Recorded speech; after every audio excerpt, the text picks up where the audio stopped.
1, 2, 3, go!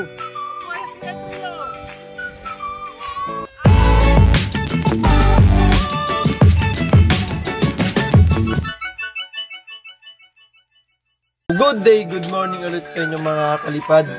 Rojin Vlogs TV here ulit. At ito na pala yung part 2 sa ating ginawang triangular kite sa rocket design natin.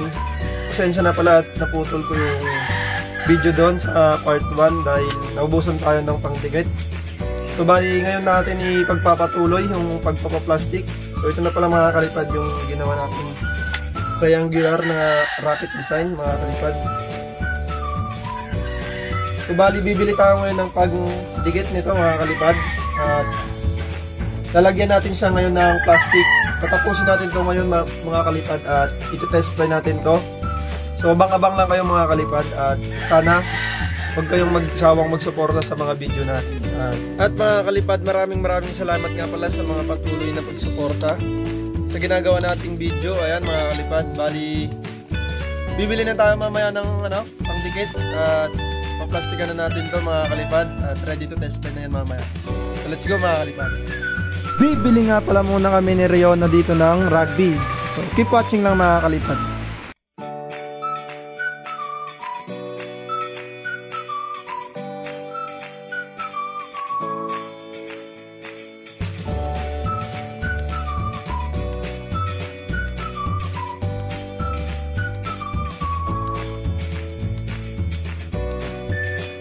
A few moments later. So ito na nga mga kalipad, bali kararating lang natin at nakabili na tayo ng rugby. So Zebra pala yung brand niya. At ito yung gagamitin natin para mag-plastic dito sa ginawa nating rocket design sa triangular kite natin na ginawa. So abang-abang lang mga kalipad at sisimulan na natin. Let's go! Sa mga gusto palang gumaya or gumawa ulit ng gantong triangular kite, bali ganito lang pala yung pagkakagawa natin mga kalipad. Tignan nyo na lang at gayahin nyo na lang yung ginawa ko. Bali yung patindig pala nito mga kalipad, tatlo. Ayan, tatlong patindig.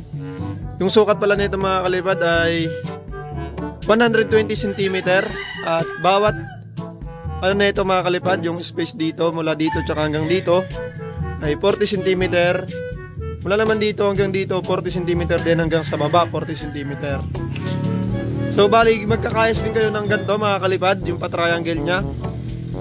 Bali 12 peraso yan mga kalipad, 40 cm din yung haba niyan. Ito yung patayo niya mga kalipad, yung sa ulo, tatlo rin, 40 cm din yan mga kalipad. Tapos maggawa na lang kayo dito ng pakpak. Dalawa yan mga kalipad. So kayo nang bahala kung anong gusto nyong pakpak. Kayo nang bahala dyan mag-discarte kung anong design. So bali yung sa akin ganyan na yung mga kalipad. Tapos sa may bandang buntot naman niya mga kalipad, isang kawayan na lang yan. Bahala na rin kayo kung anong design yung gusto nyo dyan ilagay. So bali yung ginawa ko sa akin, ganyan na lang siya mga kalipad. So yung mga kalipad, sa mga gustong gumawa rin ng ganito, bali gayahin nyo na lang yung ginawa ko. Ayan mga kalipad, ganyan lang siya. Simple lang siya mga kalipad at madali lang siyang gawin. Bali natapos na natin lagyan ng plastic. Pero mga kalipad, dahil wala tayong available na mga color na mga plastic, yung may mga kulay na plastic, ay ito munang black yung nilagay natin. At bali ganito na siya mga kalipad. Natapos na natin siyang plastikan. Yan siya mga kalipad.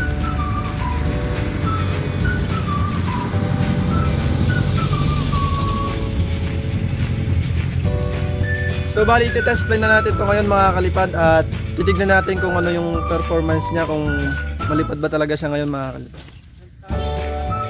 So let's go mga kalipad. Ito na mga kalipad, bali iti-test fly na natin itong ginawa nating triangular kite. So ayan si kalipad Tatay Anthony. So straight mo nga Tatay Anthony. Straight mo, yan.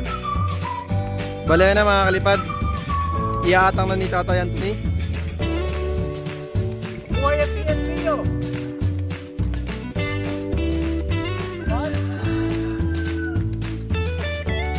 Hinahintay na lang namin yung hangin mga kalipad.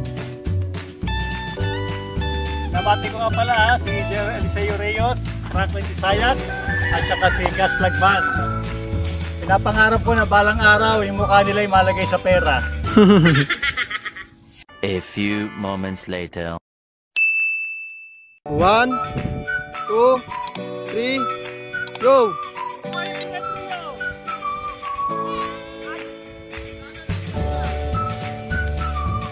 Ayun na guys. Makakalipad. Lumipad na.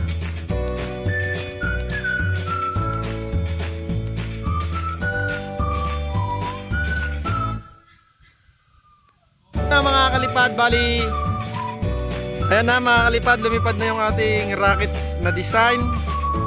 So bali wala na yung ulo yung mga kalipad dahil sobrang bigat kanina. Pinutol na lang natin yung ulo.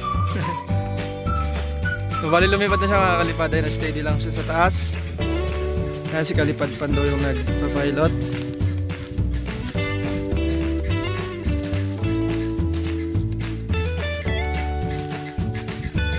Bali steady lang siya mga kalipad, oh. Sige, largaan mo. Largaan mo, mayangin ba? Oh. Ito na nga mga kalipad, bali nakita nyo naman itong ginawa nating triangular kite. Lumipad naman siya mga kalipad, pero nung first try natin, bali tumutusok na siya pababa pag ano mga kalipad, dahil sobrang laki ng ulo na ginawa natin, pero didiskartehan naman natin siya, tinanggal na natin. Ito pala yung natanggal natin mga kalipad. Pinuto lang natin siya dito. Tinanggalan na lang natin siya ng ulo, yung design niya na ulo. So maraming salamat pala sa patuloy na panonood sa aking YouTube, sa mga video na ina-upload ko mga kalipad. Maraming salamat sa pagsuporta, at sa mga hindi pa pala pag-subscribe, huwag niyong kakalimutan mag-subscribe and i-hit yung notification bell. At yun lang mga kalipad.